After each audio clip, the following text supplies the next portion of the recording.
Jackson State just handled up on Alabama A&M this weekend, and that victory showed a clear divide between where Alabama A&M wants to be and where they actually are. Oh yeah, it's locked on HBCU. Play my music. You are Locked On HBCU, your daily podcast covering HBCU sports. Part of the Locked On Podcast Network, your team every day.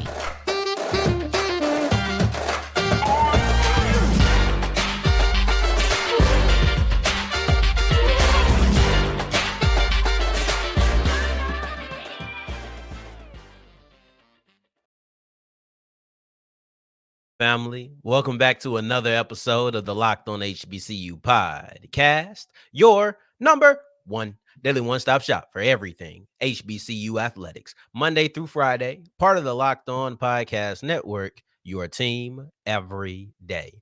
And I, of course, am Darian Gray, a.k.a. the Mouth of the South, Texas Southern alum and former TSU Herald Sports editor and current contributing writer at USA Today's Saints Wire. I appreciate you for making this your first listen of the day every day. And remember, just because the mic cuts off does not mean that the journey is over. Just means it's time to follow me on Twitter at South Exclusives. Starts with an S and ends with an S.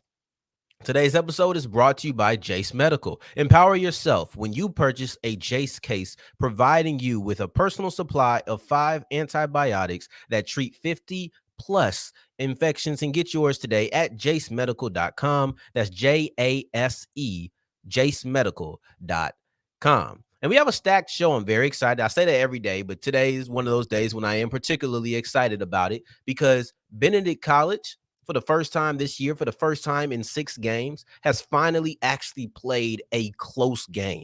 First time, guys.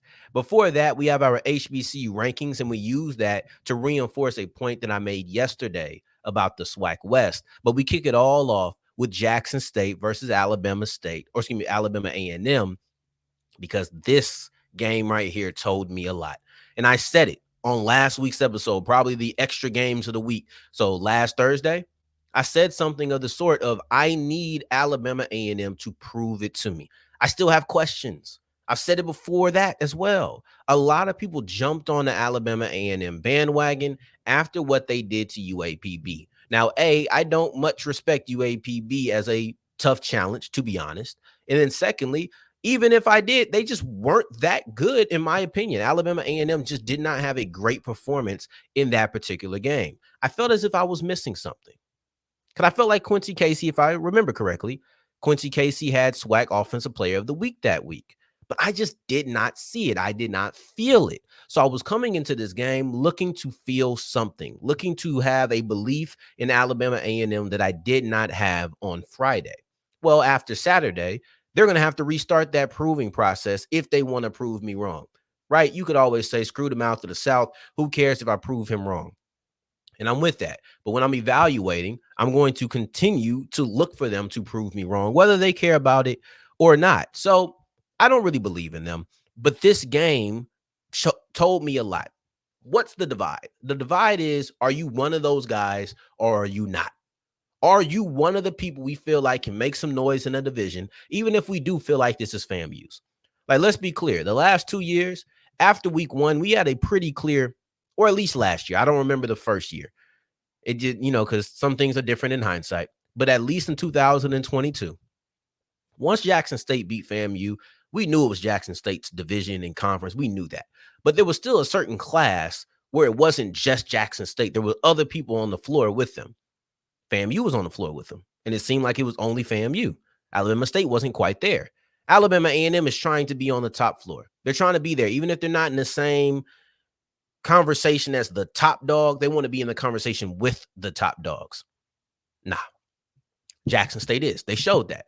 So when you look at the offensive production that they were able to put out there, they dropped 35 points in the first half. It was 35-7 after 30 minutes of action. To put this into perspective, because I love putting numbers into perspective, I can throw a bunch of numbers at you. 17, 54, 94, 96, 54, 53. I always love the number 4 because I threw a couple of 4s in there. Those numbers mean absolutely nothing. But 35-7 means a lot, because 35 points And that's not what they ended with. But 35 points would have been the second most points that Jackson State scored in a single game this year. And they had that at halftime. You got to hear me out, y'all. Like, you really got to hear me out. This offense was firing, and this is the offense we wanted to see. Jason Brown had 3 touchdowns, no interceptions. Coming into the game, you had Rico Powers and Isaiah Spencer as 2 of the 3 leading receivers on the team. Spencer had no catches. That's the second week in a row. And then Powers had 4 catches for 17 yards. They weren't big parts of the passing offense, and you still were able to put up points in the way that you did. That's an example of how many weapons that Jackson State has on a regular basis to use. So you look at a guy like Fabian McCray, who didn't even have 100 yards coming into this week. He had 82, 2 big catches, 1 for 47, 1 for 35. You look at a guy like Duke Miller. He got in on the action, but he was already kind of consistent because he's been coming along and he's been pretty consistent this year, to be honest. I shouldn't even say he's coming along. Then you have Seven McGee, who got in on the action with 2 touchdowns, his second week in a row with touchdown catches. So you're looking at a bunch of weapons. I didn't mention Rico Powers. I didn't mention Isaiah Spencer. And if you asked me 2-3 weeks ago, those are 2 of the players who I'm like, well, you got to watch out for them. You have to. So if you're able to have this sort of offensive production without 2 of your receivers that you feel like, oh, we got to look for, that is a testament. That's the word I was looking for. This is a testament to how good that Jackson State offense is. And of course, Irv Mulligan did his thing. SWAC newcomer of the week yet again. He was a 100-yard rusher, averaged 5 yards per carry. Yet again, these things are becoming a regular occurrence for him. And he's like somebody said in the comments when I called him newcomer of the year.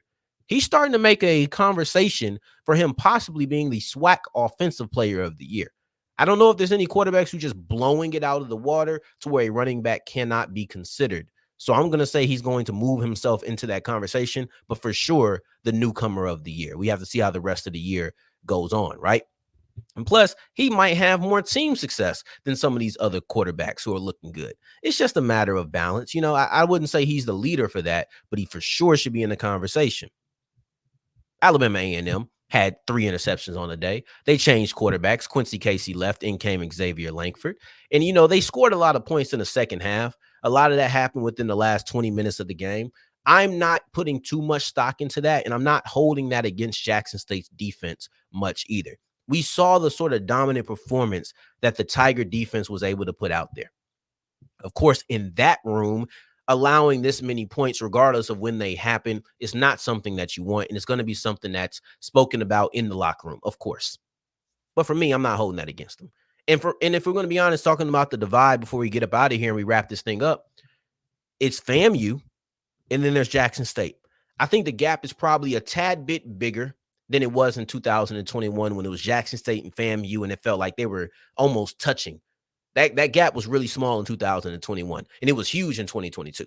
I thought Jackson State was a much better team than FAMU last year. It's somewhere in between, but it's closer to the 21 gap between FAMU and Jackson State. I'm still holding on a little bit of hope that Alabama State can move their way in there. I wasn't a believer. I'm still not a full believer, but I do kind of like Damon Stewart.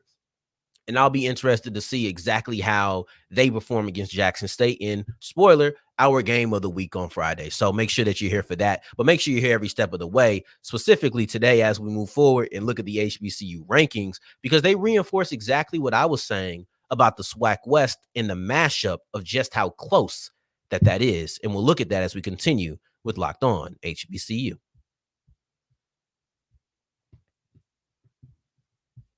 Today's episode is brought to you by Jace Medical. And why would you ever want to be caught lacking in any situation, but especially when it comes to your health? Why would you ever want to be like, oh man, I'm in a situation, I don't know what to do, I have nothing to help me? Just go ahead and get yourself the Jace case. When you get yourself the Jace case, you're going to have 5 potential life-saving antibiotics that are designed, to treat 50 to more infections. So something happens, something goes wrong, you have your Jace case right there. No need to be caught unprepared. Let's just go ahead and get it done today. Go to jacemedical.com/lockedoncollege. That's jacemedical.com, jacemedical.com, and use the code lockedoncollege to get $20 off your purchase. That's jacemedical.com, promo code locked on.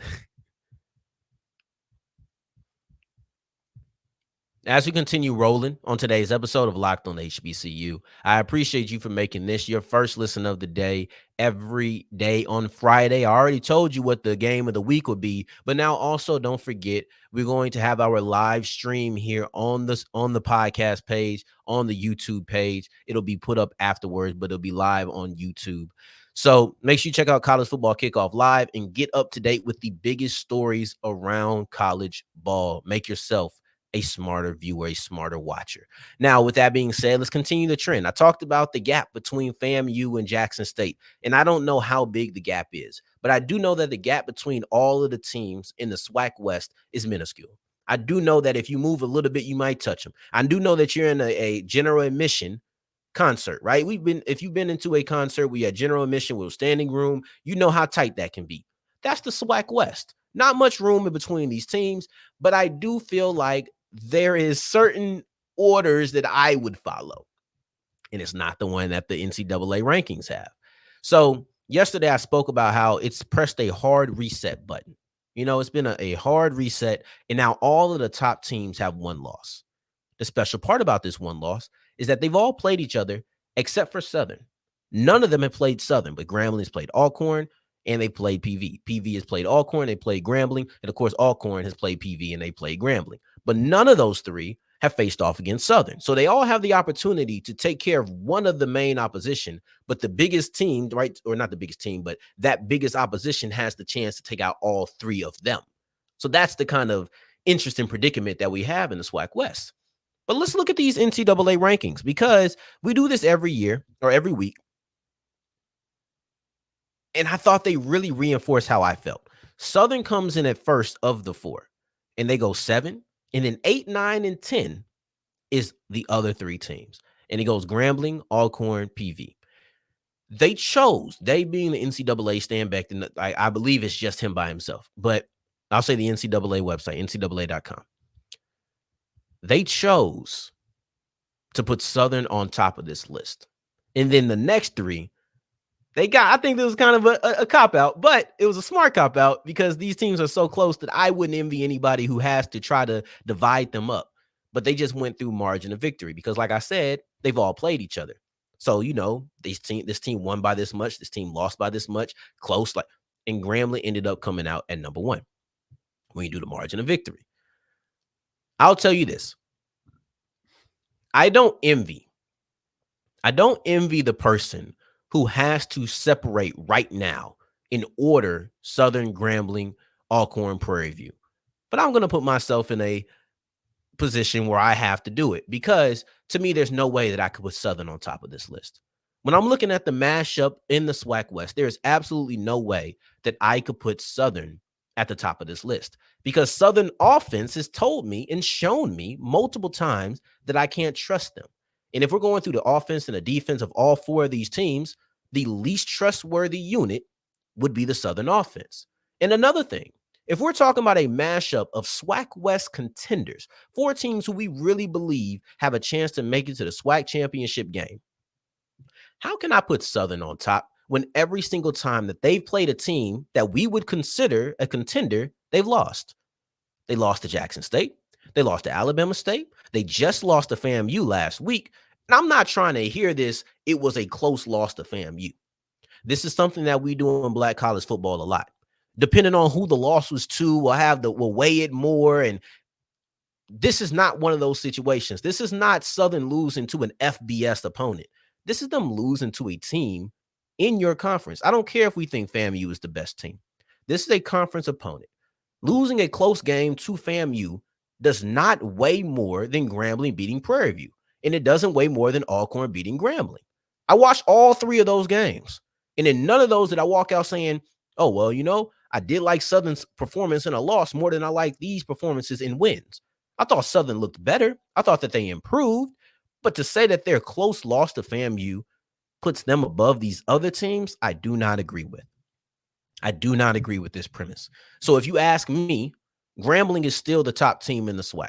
I know that they just lost to Alcorn, but I still have them as the top team because I trust their quarterback more than anybody. I really do like Miles Crawley. I think they have a complete offense. And I know I held a lot against the Grambling defense.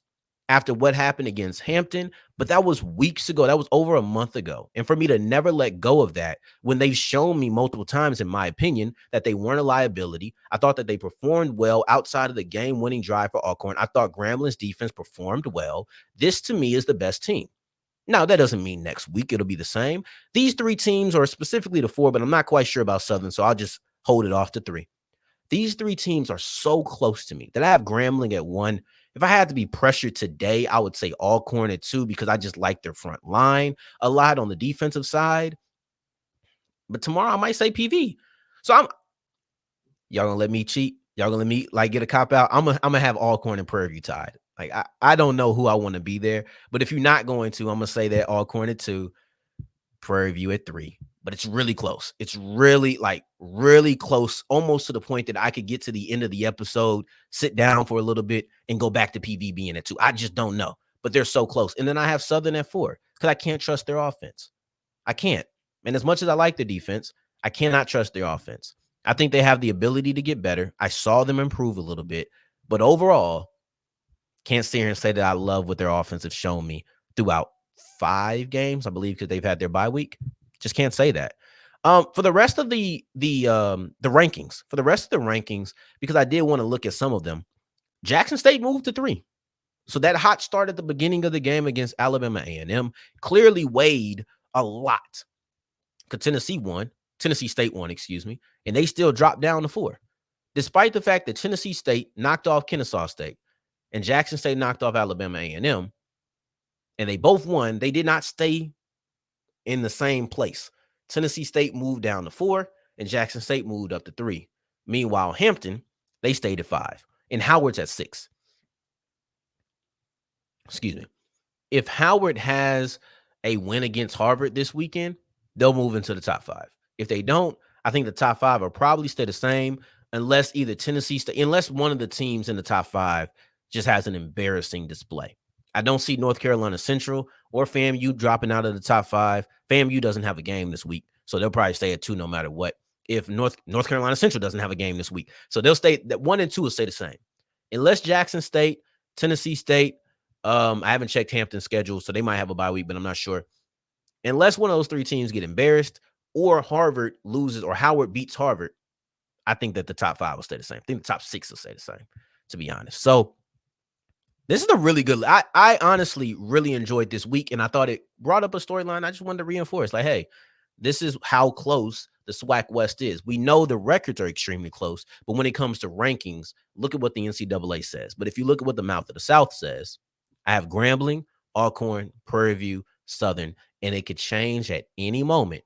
But I do think I feel pretty good about saying Grambling at number 1 until they prove to me that the hype I gave them and the way I described their offense and defense is no longer true. As we move forward, speaking about top dogs, this one ain't even in question. It's Benedict College because they've been dominant this year. But for the first time in 2023, Benedict College has been tested. And that's the story. Not even just how close the game was, but the fact that they had a close game is truly the story. And we'll look into that as we continue with Locked On HBCU.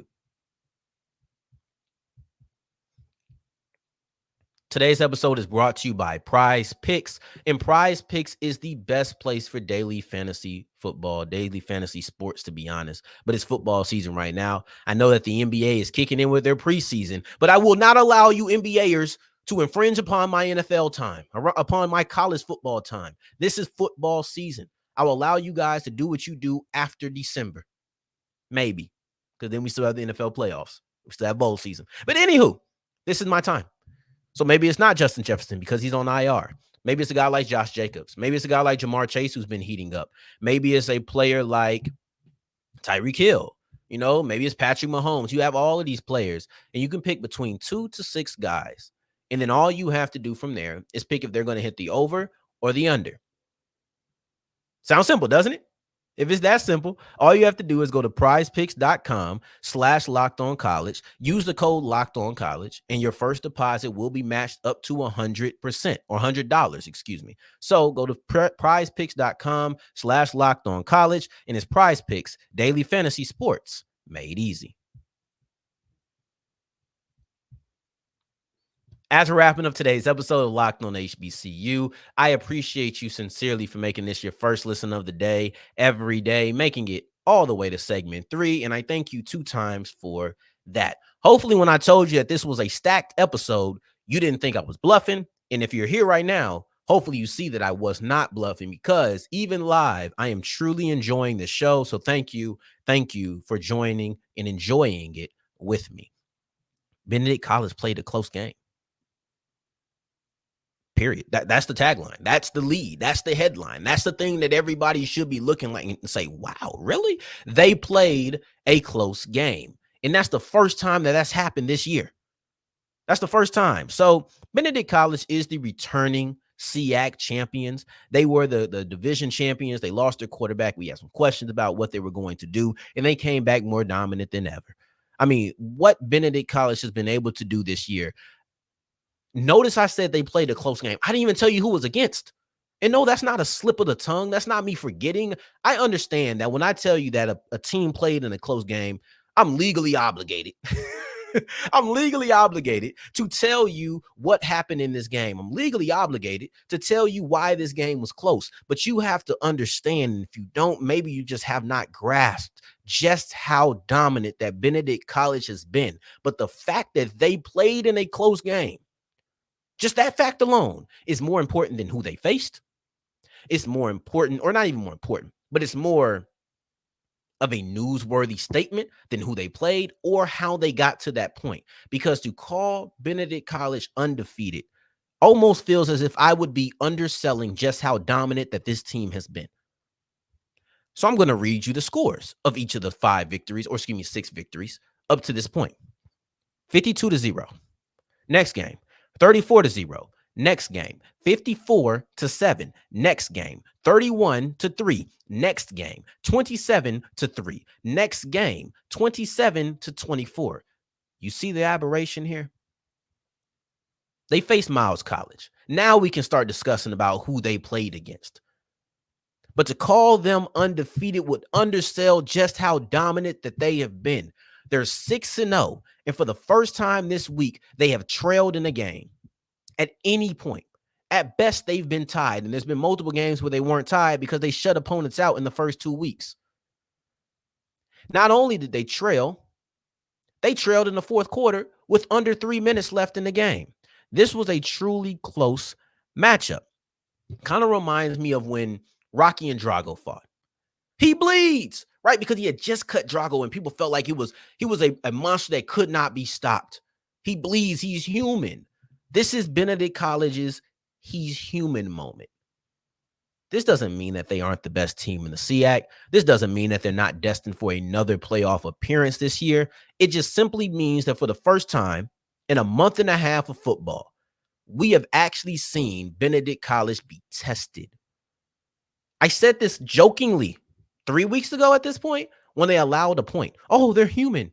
But this is for real. This is not a joke. This is not me. This is not a repeat or any of that. Benedict College for the first time has allowed has allowed 2 scores in a game. 0, 0, 7, 3, 3.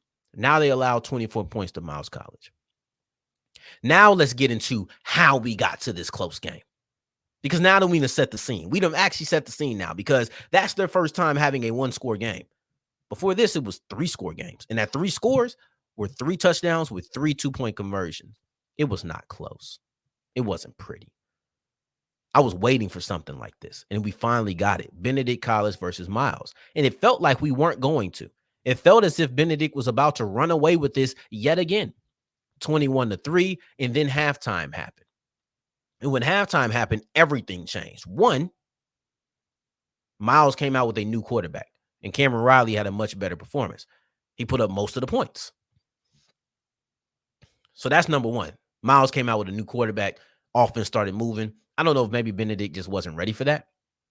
Because, of course, when you have a backup quarterback, sometimes you just don't know that quarterback's tendencies you're not preparing for. You're not even thinking about it.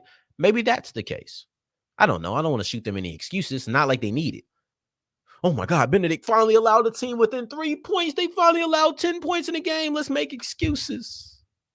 No, not necessary.